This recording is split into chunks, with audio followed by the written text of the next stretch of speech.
Chaque jour, Charles et Carole vous présentent la leçon de l'école du sabbat.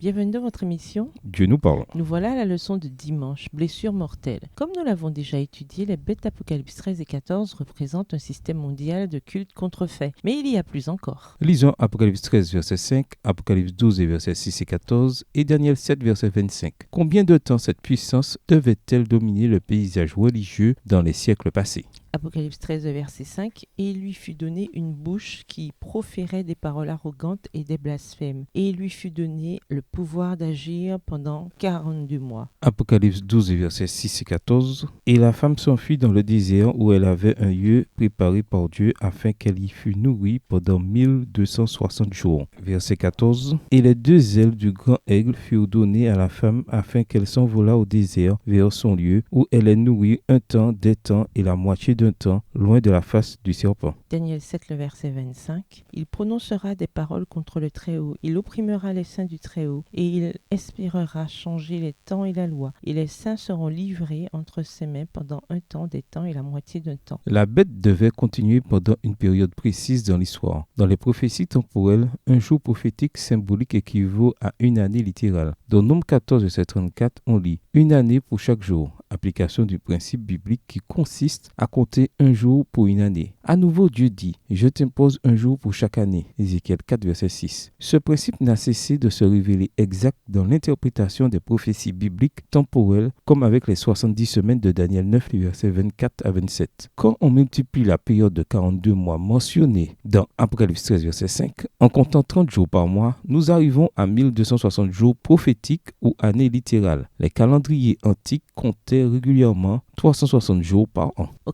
IVe siècle, l'empereur romain Constantin légalisa le christianisme dans tout l'Empire. Quand il déplaça sa capitale à Byzance en l'an 330 pour unir les régions orientales et occidentales de son empire, il laissa un vide politique à Rome. C'est le pape qui combla ce vide. Il devint non seulement un chef religieux puissant, mais aussi une force politique sur laquelle il fallait désormais compter en Europe. En l'an 538, Justinien, l'empereur romain païen, accorda officiellement à l'évêque de Rome le rôle de défenseur de la foi. L'Église médiévale exerça une grande influence entre 538 et 1798 avec la terrible persécution mentionnée dans l'introduction de la leçon. Le général napoléonien Berthier captura le pape en l'an 1798 en accomplissement de la prophétie. Berthier et son armée capturèrent le pape Pie VI et le retirèrent sans ménagement du trône papal. Le coup porté à la papauté fut critique, mais d'après Apocalypse 13, verset 12, la blessure mortelle allait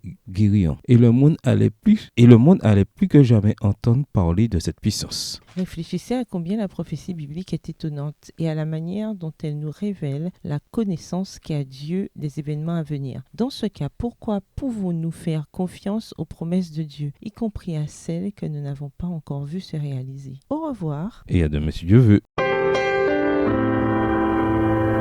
Dieu nous parle.